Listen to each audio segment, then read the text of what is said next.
هكلمك عن معادلة السم برودكت، وهكلمك فيها عن طريقتين. الطريقة المعتادة اللي احنا بنستخدم بيها السم برودكت، وهي عبارة عن ضرب كولم في كولم تاني. والطريقة أكتر احترافية إن أنا بجمع أرقام متناثرة في أماكن مختلفة عن طريق معادلة السم برودكت.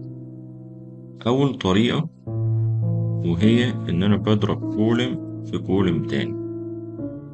أنا بحب وأنا بصمم المعادلات أستخدم الطريقة التقليدية وليس الطريقة الاحترافية في كتابة المعادلة، عشان لو حد لسه جديد في تعلم الإكسل بيتفرج علينا يسمع الفيديو عشان يتعلم حاجة تفيده، فيقدر يستوعب معانا الكلام اللي احنا بنقوله.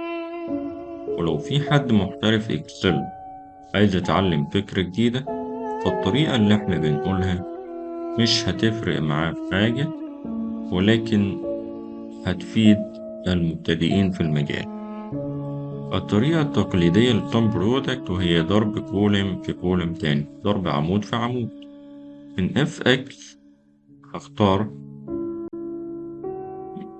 هنا، هقف هنا على اف اكس وهختار معادلة سم برودكت. سم برودكت عشان انا بستخدمها كتير فموجودة في اول الشاشة. بعض الاخوة وهو بيفتح المربع ده مش هيلاقي سم برودكت موجودة، فعشان يجيبها هيكتبها في المربع الفاضي ده search for function. فالمعادلة اللي هو بيدور عليها هيكتبها هنا ويضغط على كلمة go أو enter هتظهر له في select a function. تمام، نرجع تاني. أنا عايز أعمل sum product هنا، عايز أضرب الكولم B في الكولم C والنتيجة تطلع في السيل دي. من fx اختار sum product واروح احدد الاري نمبر 1 من هنا كده، كنترول مع شيفت للسهم الفوق او السهم لتحت بيحدد الرينج كله. وطبعا الاري 1 ده انا عايزه يبقى ثابت بحيث لما اتحرك في اي اتجاه برضو سعر البيع ده يفضل ثابت. فهضغط F4 عشان اعمل له فريز وانزل على array 2. لو ضغطت زرار تاب هينزلني على array 2 واضغط واروح على احدد الاري 2 ده. وهنا مش هعمل F4 لان انا لما اجي اتحرك من الكولم C للكولم B انا عايزه يتحرك معايا عادي، لكن لو عملت F4 هيفضل الكولم C متجمد وهفضل اعمل المعادلة في D و E و F. لكن انا عايز اعمل اوتو فيل بحيث ان انا لما اجي اسحب للخلية رقم 49 في الكولم دي المعادلة تسحب معايا، ولكن يفضل الكولم بي أو سعر البيع ثابت. فهنا مش هعمل F4 واضغط اوكي. فهنا جاب لي المجموع أو حاصل ضرب الكولم بي في الكولم سي. وهقف على النقطة دي كده وأضغط وأسحب لحد آخر كولم أنا عايزه وكده. لو ضغطت دبل كليك هنا فلاقيه ضرب الكولم زي مع الكولم بي. تمام، دي الطريقة التقليدية اللي احنا بنستخدمها لمعادلة سم برودكت. الطريقة الاحترافية واللي انا عايز اكلمك عليها النهاردة وهي ان انا عايز اضرب كل الارقام دي مرة واحدة في سعر البيع وتظهر لي عبارة عن 2 كولم فقط، كولم A وكولم B، ويبقى كله تحت بعضه عشان لما اجي اعمل داتا اناليسز او اجي استخدم بيفت تيبل اعرف استخدمه. بالشكل ده انا مش هعرف استخدم بيفت تيبل. طب انا عايزها تيجي ازاي؟ اول حاجة انا هاخد كود الصنف دوت من اول هنا كده، من اول الرو 2 لحد رو 147. هاخده كوبي كنترول سي واروح هنا في التاب التانية دي او الشيت اللي اسمها بلان اخده هنا paste كنترول V، وارجع هنا تاني للبلان سورس دي، اخد البيانات اللي انا عايز اجمعها او رؤوس الاعمدة اللي انا عايز اجمع ارقامها مع بعضها في كولم واحد، واقوم واخدها كوبي، وانا عايزها تنزل هنا في الكولم في الكولم اللي اسمه B. فهنا هعمل ايه؟ كنت كليك يمين واضغط بيست سبيشال واعمل ترانسبوز عشان ينزلوا تحت بعض. لو عايز ارجع تاني هنا اندو او كنترول زي، واقف هنا في الخلية دي، كليك يمين بيست سبيشال، هاخد هنا value ترانسبوز value عشان ما ياخدهمش بالتنسيق بتاعهم، وهنا هضغط دبل كليك عشان يديني مساحة تلقائية للعمود. انا عندي هنا بص بقى، هنا في تكة مهمة اوي لازم تعرفها. انا عايز اكرر كل الاكواد دي مع كل اسم من دول، فهل انا هاخد كوبي بيست للاكواد دي كده مثلا يعني، واقوم عامله هنا، وارجع اخد كوبي للجملة مثلا، واقوم نازل حاططها بالشكل ده، وارجع اخد كوبي للاكواد تاني من اول هنا كده، وارجع اخد الكلمة التانية اللي هي كبار العملاء دي، واقوم عامل لها بيست تحت الجملة عشان اكررهم. الطريقة دي كده مملة، انا لو عندي 100 اسم فانا هعمل 100 مرة كوبي بيست، الكلام ده لا مش هينفع. فالطريقة او التكة المهمة اوي اللي انا حابب اقولها لك، امسح دول، اجي اعد البيانات دي واشوفها هي كام رو. فانا لو حددتها كده ونزلت هنا هلاقي الكاونت 146، هكتب هنا 146، وعايز اعد البيانات دي اشوفها كام رو، قال لي 23، هكتب هنا 23. لو جيت ضربت الاتنين دول في بعض، 146 في 23 يديني 3358. معناها ان انا عايز اكرر الارقام او الاكواد دي 3358 مرة، وعايز اكرر البيانات دي 3358 مرة. طب انا هفضل نازل لحد 3000، هقف هنا كده في A2 ده، همسح 2 واضغط واكتب 3358 واضغط انتر، هو نزلني عند السل دي، هنزل واحدة تحت واكتب 1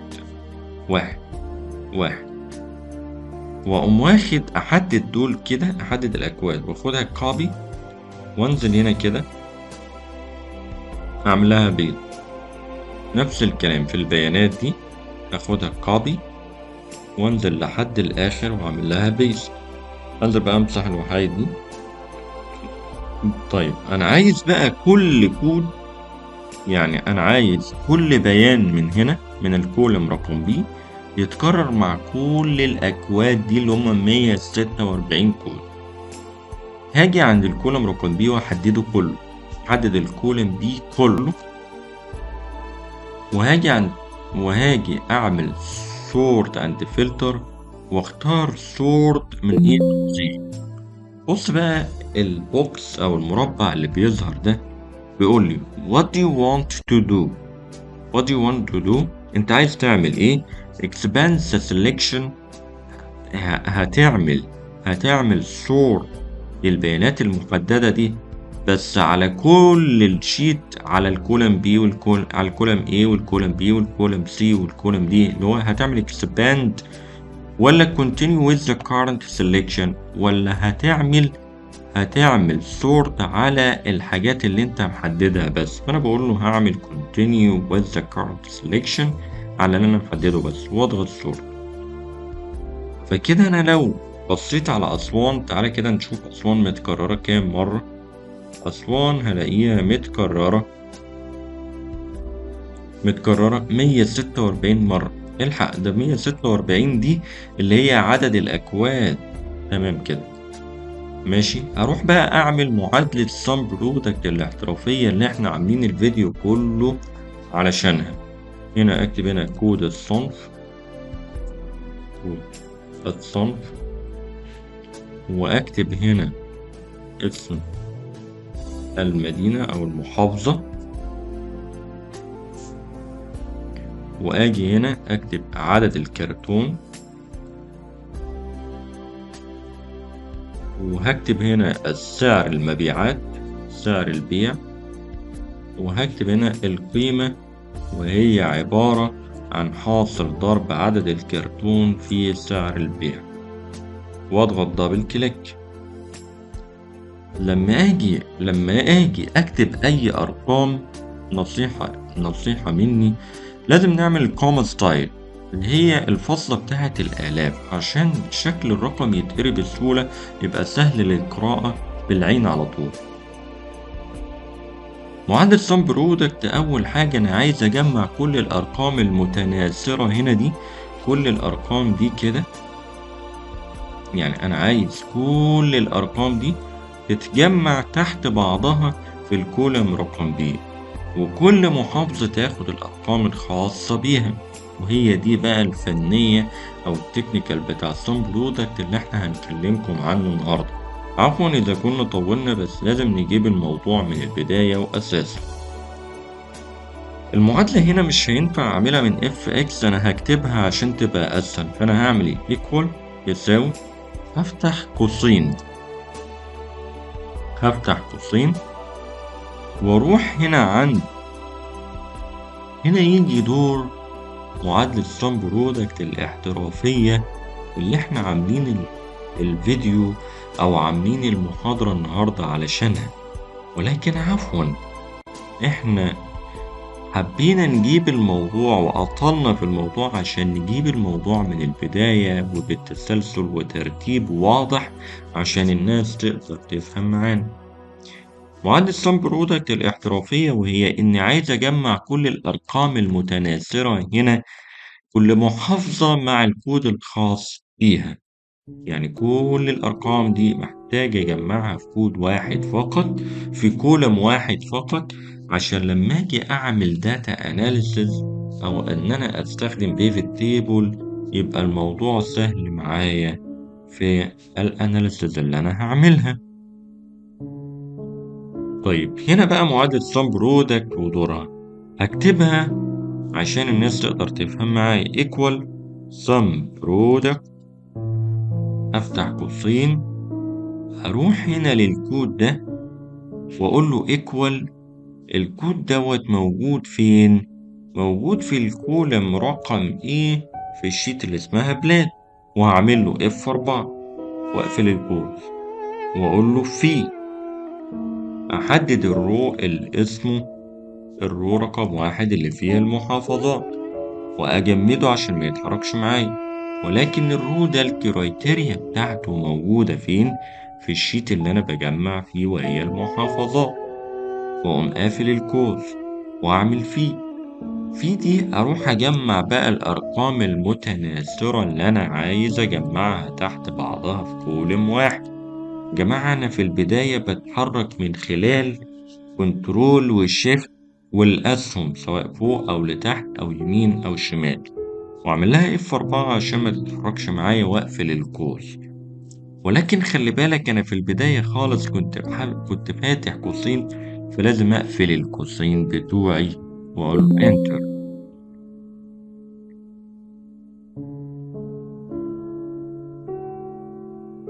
لازم أقفل القوس هنا، كل كولم هجمعه لازم أقفل القوس بتاعه. تمام، وأقوم ضاغط دبل كليك، هلاقيته جمع لي الأرقام كده متحددة. لو بصيت هنا هلاقي إن الأرقام دي إجماليها 70,086. لو رحت هنا للأرقام المتجمعة هلاقي 70,086. كده أنا ماشي مظبوط. أروح أعمل معادلة في لوك اب لسعر البيع. طبعا في لوك اب أجيبها من اف اكس، وأحدد بدلالة الكود وأنزل تحت عند التيبل أري، أروح أحدد التيبل بتاعي. معادلة في لوك اب ليها فيديو، هحط لكم اللينك بتاعه تحت الفيديو دوت. وأقوم نازل تحت بزرار تاب، أضغط رقم 2 وأضغط 0 ودبل كليك، فكده جاب لي الأرقام إجماليها بيساوي 25,452. لو جيت هنا هلاقي 25,452. وده كده دور معادلة sum product اللي بتجمع أرقام متناثرة مع بعضها البعض. طبعا هنا لو عايز استخدمها في pivot table بقى عندي ماستر بلان شكلها واضح، اقدر اعمل عليها data analysis و pivot table. وبعتذر جدا للإطالة، ولكن كان الموضوع لازم يجي تفصيلي. انا بستأذنك لو قدرت تعمل لنا سبسكرايب للقناة وتعمل لايك للفيديو عشان تشجعنا ان احنا نقدم اعمال اكتر. شكرا، السلام عليكم ورحمة الله.